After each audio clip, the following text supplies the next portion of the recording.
This is 347aidan. I actually made a whole song about it, and one of the lyrics is like, swimming in his fake love, fake trust. Remember when she died off the fake drugs, and I lost hope that anyone would save us. Welcome to Vibacity, your home of latest entertaining videos, news, gist, and more hot updates.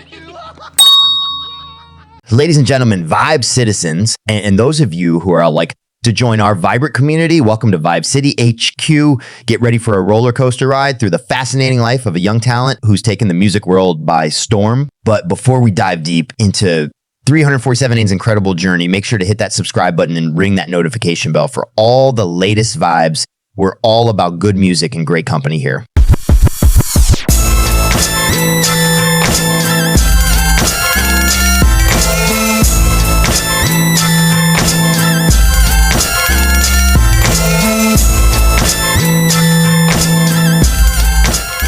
Meet Aidan Fuller, a name synonymous with the sensation known as 347aidan. This talented artist hails from the enchanting land of Canada. Born on June 8, 2003 in the picturesque town of Cambridge, Ontario, Aidan's star has been shining brighter with each passing day. His journey through the realms of music is nothing short of extraordinary. And today we're about to unlock the treasure trove of his life story. Oh my God, man, it was amazing. I'm not gonna lie, I was scared. This is my third festival ever. First, like, I would say, like, rap-leaning festival. Didn't know how people was gonna react, but Lyrical brings out a good crowd, man.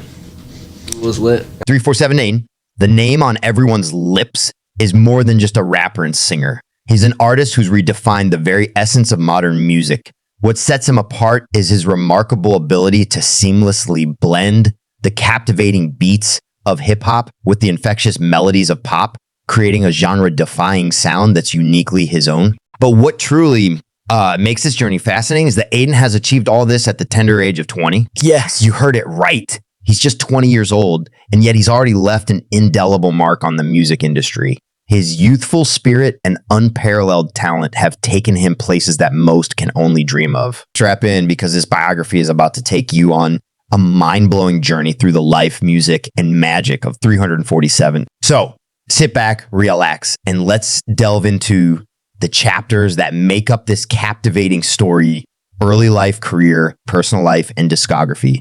But for now, remember to subscribe, hit that notification bell, and join the Vibe City community, because you won't want to miss a single beat of this incredible tale. Yeah. Realest shit I've ever wrote, and can I spit it right now?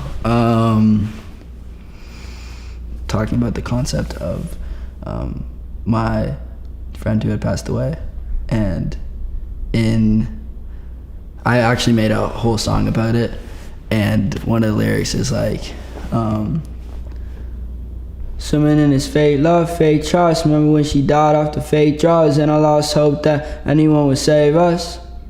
It was almost like being pushed into an ocean with a weight strapped to my leg and my hands tied behind my back. Like, her passing away, the first initial impact of it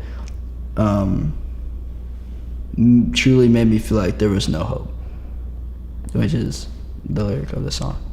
From a young age, it exhibited a profound connection to the world of music. It was as if the melodies of the universe resonated within him, waiting to be expressed. He didn't just listen to music. He felt it in his very soul. His journey began with a spark of passion, a spark that would soon set the music industry ablaze. But no artist's journey is complete without a support system, and Aidan was fortunate to have unwavering encouragement from his parents. They recognized his potential and believed in his dreams, nurturing his talent every step of the way. Though Aidan has remained relatively private about his siblings, it's known that he has brothers and sisters who share in his journey. In the next chapter, we'll delve deeper into how this young sensation made his mark in the world of music.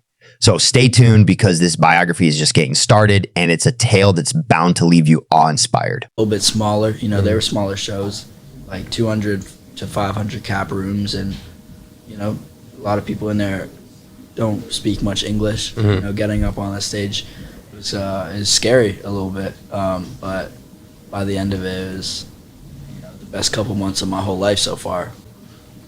You know, it makes me anxious right before, even with outside of touring festivals. You know, right before I'm about to like when I'm at my house and I'm packing up my bag and I'm about to leave. I'm super anxious, stressed out because I'm like, and what is this about to look like? But as soon as I'm in it, I love it. It's everything. And as soon as I'm on the stage, I mean, that's my favorite place to be in the whole world. You know, that's like my second home. I love getting to share my music with people live. It, you know, feels like I'm like actually getting my like real chance to show people who I am. You know, so definitely love that shit. On that tour, did you have a favorite city? Berlin. Why? Because Berlin and Cologne, both in Germany, because they were the biggest crowds, and outside of that, they were the most lit crowd. Knew every word. I ended up doing 6 different encores for both of those shows. Yeah, man. What best? Like to define like what's like the best place? It depends on just who is the most in it. You know what I mean? And those places were the most in it. They wanted to be there the most. So those are my favorite. 6 encores is crazy. You know, it's funny. It sounds crazy like talking about it, but I remember like being in that moment and being like, all right, like, are we about to do 7? You know? While we're used to witnessing the spotlight on stage, it's often the shadows of personal life that remain shrouded in mystery. When it comes to 347aidan, he's been a master of keeping his personal life under wrap. As of 2023, the enigmatic artist has been as silent as a chord change during a heartfelt ballad, especially when it comes to romantic relationships. It's a testament to his unwavering dedication to his music career. Aidan has chosen to keep his personal life well guarded, a realm untouched by the prying eyes of the public. Whether it's his dating life or the presence of a significant other, Aidan has opted to remain a mystery in this aspect. The music industry has been his playground, his canvas, and his sanctuary. With a commitment that knows no bounds, he has continuously wowed audiences with his undeniable talent and compelling creations. The heart of his existence, it seems, lies in the melodies he crafts and the emotions he weaves through his music. As we move forward into this biography, we'll be exploring the discography of this musical sensation, the songs that have tugged at heartstrings and set the world grooving. But one thing's for sure, 347, Aidan's personal life remains an enigma, adding an air of mystique to his already captivating persona. So let's journey forward, for there's much more to discover, including the soundtrack of his life. Don't forget to subscribe and hit that notification bell. We're about to dive into the heart of his artistry, where every note has a story to tell. Changed my life in the past year, but to have those songs and have that first little like mini project out, it's such like a freeing feeling, you know. I feel like I'm ready for the next big project, you know. I'm ready to go make a new album and put that out into the world. Speaking of this new album, what are you currently working on? Tell me about it if you can. I mean, I'm making music every single day, always, forever. But I'm about to go out to Jamaica in a few weeks and lock out for a little bit, and hopefully, or not hopefully, will make, you know, one of the best albums of all time. So I'm excited for that. Can you say anything else about that album? Does it have a name yet? It's got a name, but I cannot say it. Fair enough, fair enough. It's too cool. I can't let it go yet. I saw you just recently got off that European tour. Yes, sir. How was that experience for you? That experience was, how do I put it into a couple words? Like learning confidence. I mean, one of the most amazing experiences of my life, getting to be there with my fans in a different continent and sharing my music with them live. But, you know, it took a lot of confidence, you know, to get on those stages where they were a little bit smaller. You know, they were smaller shows, like 200 to 500 cap rooms, and, you know, a lot of people in there don't speak much English. You know, getting up on that stage is scary a little bit, but by the end of it, it was, you know, the best couple months of my whole life so far. Do you enjoy touring? Like, especially overseas like that? I'm a homebody person. I like to be in my home. Does that make you anxious? Does that make you... You know, it makes me anxious right before. Even with outside of touring festivals, you know, right before I'm about to, like when I'm at my house and I'm packing up my bag and I'm about to leave, I'm super anxious, stressed out, because I'm like, and what is this about to look like? But as soon as I'm in it, I love it. It's everything. And as soon as I'm on the stage, I mean, that's my favorite place to be in the whole world. You know, that's like my second home. I love getting to share my music with people live. It, you know, feels like I'm like actually getting my like real chance to show people who I am. You know, so definitely love that shit.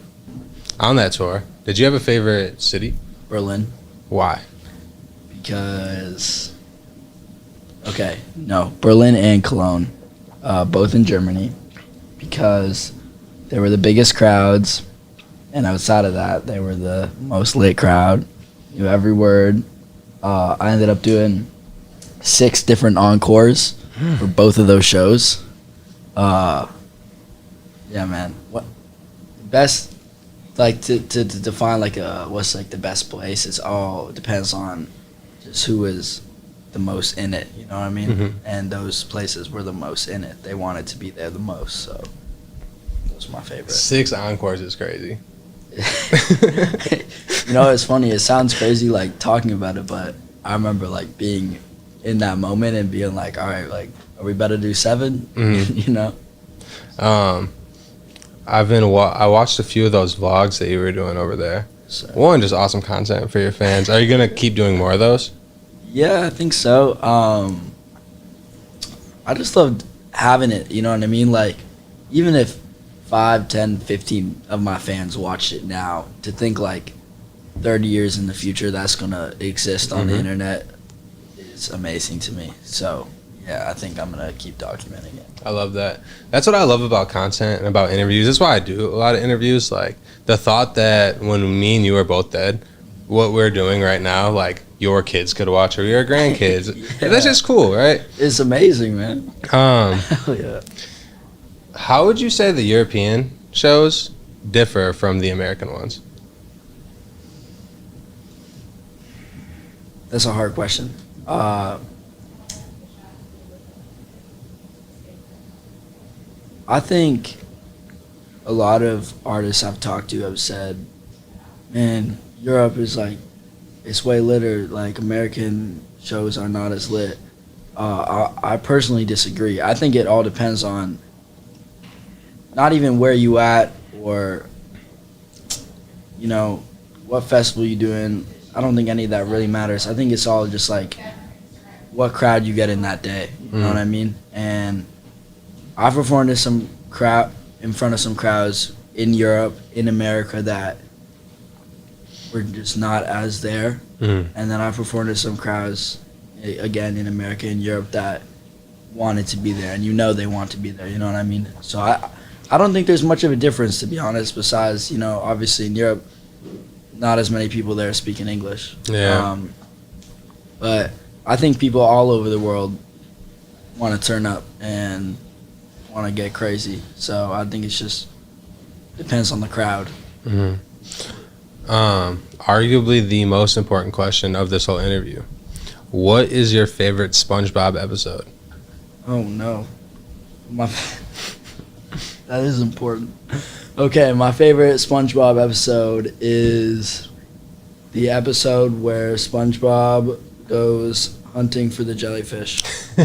Now, what is it called? I can't remember. Firmly grasp it. It's like, no, remember Squidward's in the full body cast? Yeah. And they're trying to shove a jellyfish net in his hand? Yeah. And they're just screaming, firmly grasp it. That's a great episode. That's amazing. I've asked this question, I don't know, maybe like the last 10 artists I've interviewed. Yeah. Haven't heard that one yet. My favorite one is Super Bowl halftime show. Okay. Remember that one? Where Squidward's the conductor? That's a classic. That's such a classic episode. That made so many memes. Awesome. So that song you just did with Sleepy Hollow, Die Young, has been going crazy. How did you first connect with him?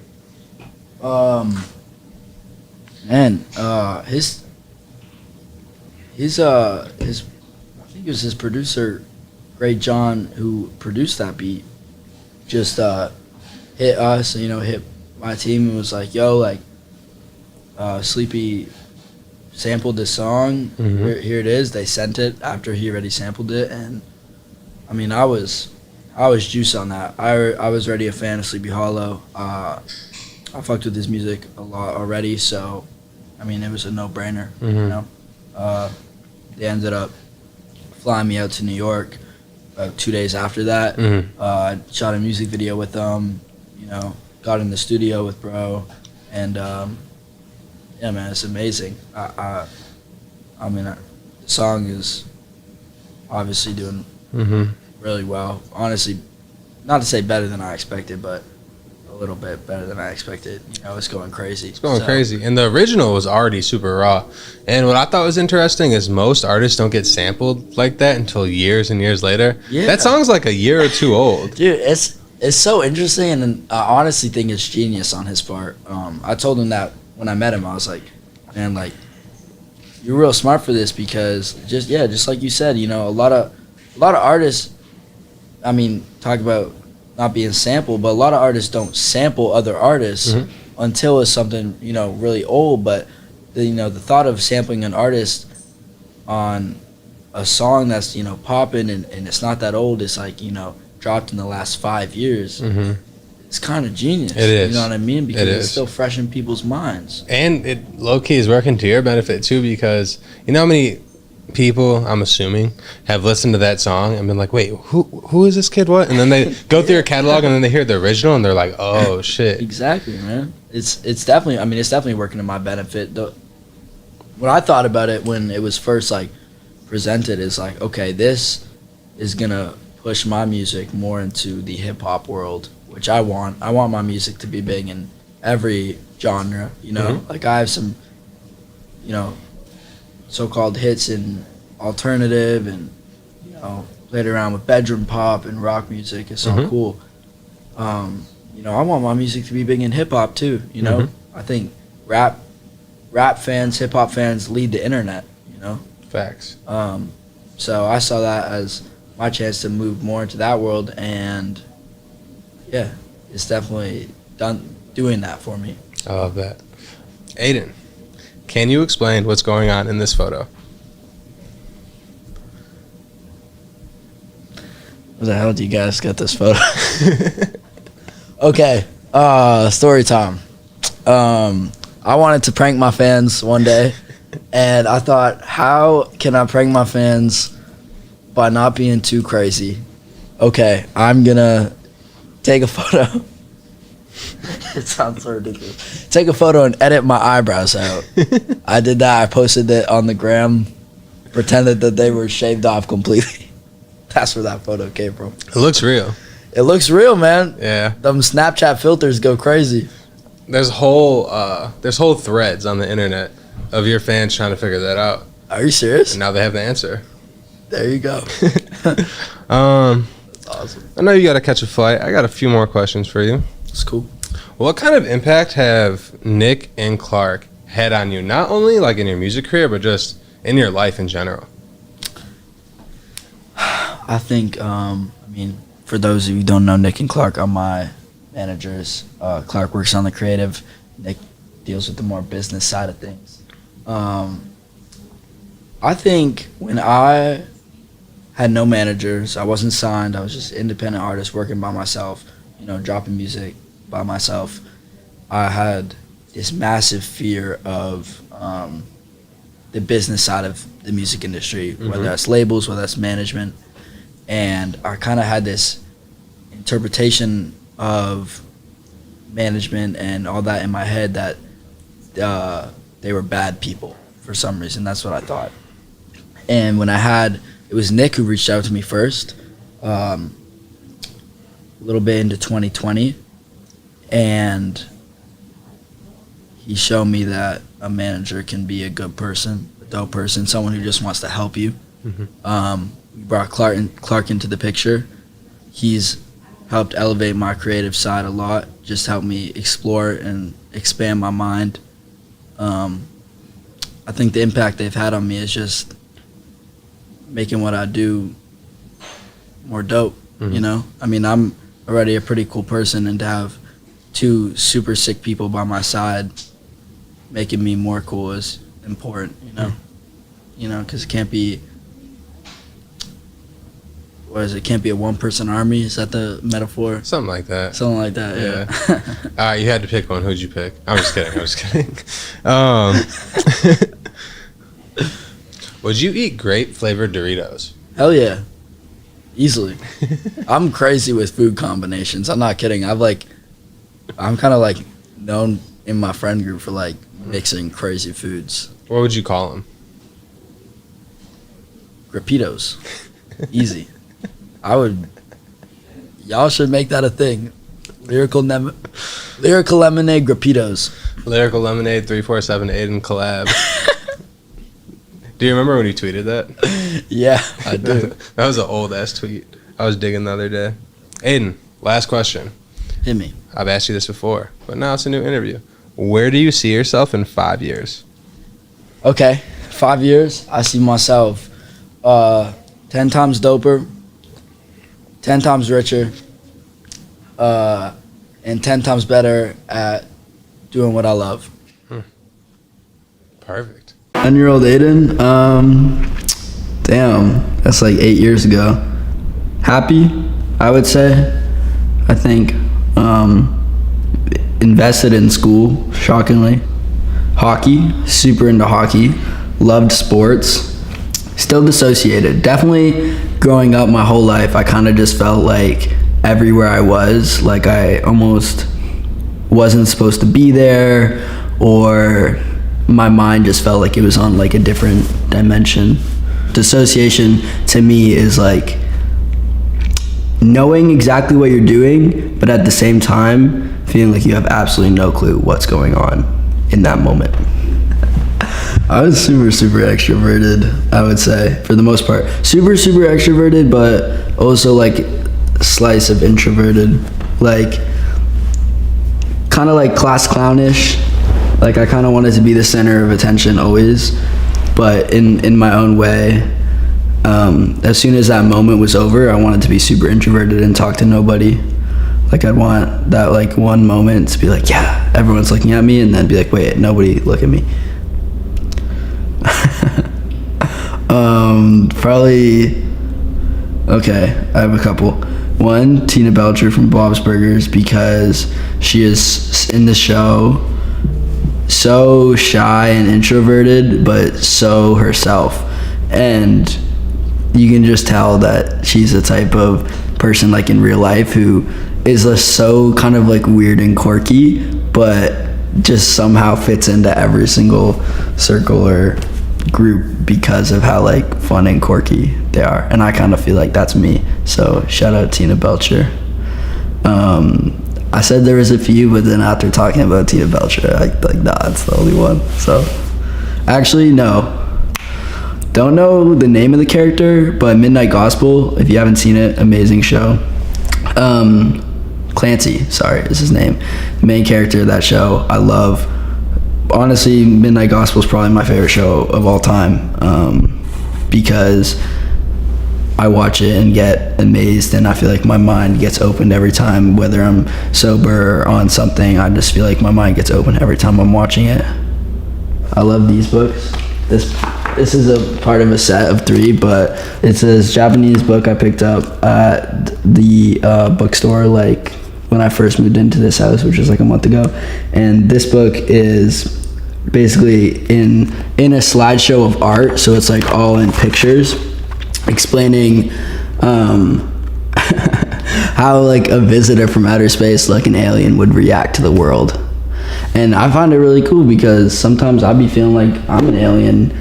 There'll be like a really pretty like sunset or sunrise happening, and I'll be with someone and they'll talk about it, and I'll be like, wow, like look at the sky right now, it looks so dope. And I'm just like sitting there like, what am I supposed to be reacting to right now? Like, am I supposed to be, you know, shocked or in love with this, you know, crazy sunset or sunrise that's happening right now, or am I supposed to just be truthful? Which honestly is that I just don't even care about this moment that's happening that I'm watching in real time because I don't know how to react to that. Like I'm the alien in the situation. So right here, they're like, they're reacting to simple things like the trees, the sun, grass. Or like a picture. And I totally understand it because, you know, if someone came to Earth for the first time ever and was fully grown and they knew, you know, they knew how to put together thoughts, they probably would just feel like they're in a planet where nothing exists, like they're standing there in a room of all white with you know, no objects at all, because they're looking at everything so, you know, foreign that they wouldn't know even what to think about it. How, you know, a chair is. It's like someone decided, damn, this design of a chair looks really, really, really cool. Everyone should have these. And then everyone gets those types of chairs because someone put that thought into the universe that that's how it should be, which trips me out. Now I want to be the type of person to put those thoughts into the universe, but cool thoughts, you know, like revolutionary shit that changes the world one day. I've looked through all of them. This is my favorite. I thought 2 was the coolest. Eminem. Slim Shady, actually. I don't even say Eminem. Slim Shady. I loved that era of music. And I don't know. I would say my more bigger inspirations are more in like the 2000s to 2010 and up era, like Kanye. I love Kanye. I think Kanye is a genius, and he's probably, like, when I think about my biggest inspirations, he's definitely in the top 3 with Mac Miller and Earl Sweatshirt and Tyler the Creator and X, and those are, I think that was 5. Those are my top 5 probably artists of all time. Long live X, long live Juice, long live Peep.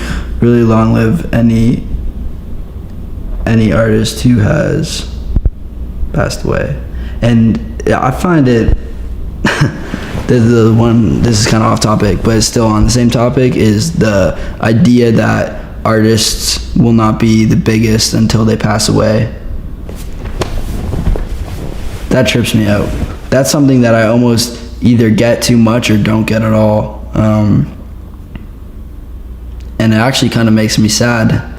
My conclusion to it is that I want to paint the craziest, you know, picture with my life that I possibly can, so that when I do pass away, people can unravel my life and figure it out, like figure out the puzzle that I've created almost.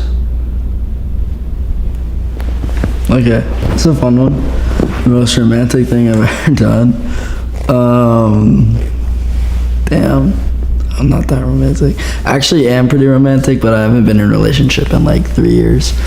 What did I do with my girlfriend when I was like 15?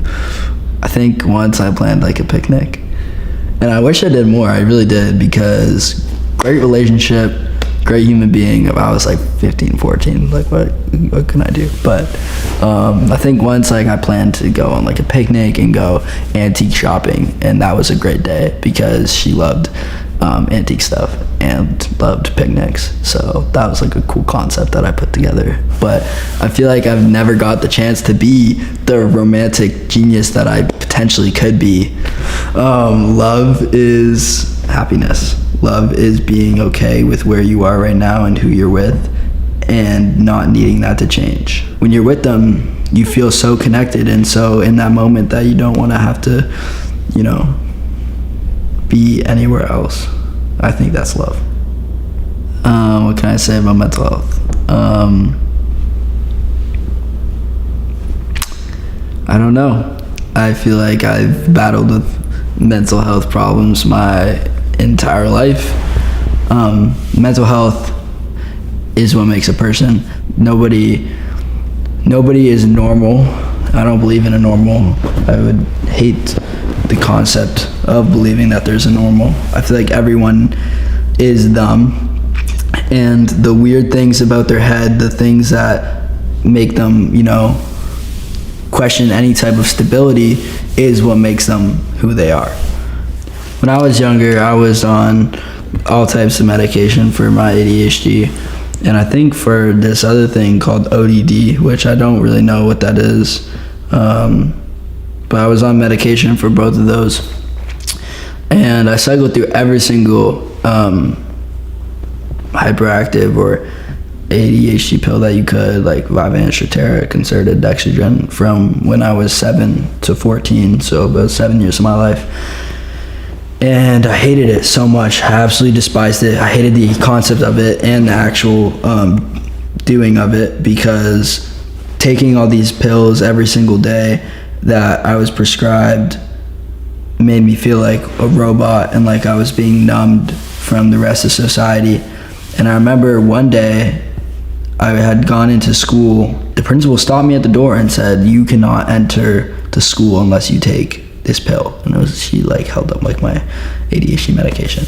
And so that day I went back to my house, emptied all the pills, never took pills again. I told my parents that I would refuse to take any type of ADHD medication. It, in my opinion, was the best thing I could have ever done, because not taking those meds opened my creativity back open again. When it comes to making music, I feel like my ADHD gives me the pure ability to only focus on doing music, because one misconception I feel like people have about ADHD is that you can't focus on anything, when in reality what I found is that it's just you don't focus on things you don't want to do. And when there's something that you do want to do, you can focus on it 100 times more. My way around it, my way of not letting my mental health consume me and eat me alive, is doing what I love, which is music. It allows me to see the world from my own lens, from a different perspective of everyone else. And that's my way out, is not only thinking like that, but using it to make more music, draw more, paint, whatever it is. And I feel like for other people, it could be the exact same, finding their passion. I think everyone has a passion. I think everyone has something that makes them feel truly happy, whether they realize it or not. And I feel like doing that thing as much as you possibly can is the way to see the good in it. My message to the youth: be yourself, and don't change who you are for any person or any type of fabricated normal that you've either created in your head or someone else has created for you in your head. You can be who you are, and it's okay. I've struggled a lot with that, of figuring out how much of myself it's okay to be and to show to the world. And when I'm at happiest, it's when I'm being fully me. So don't forget to subscribe to our YouTube channel, Vibacity.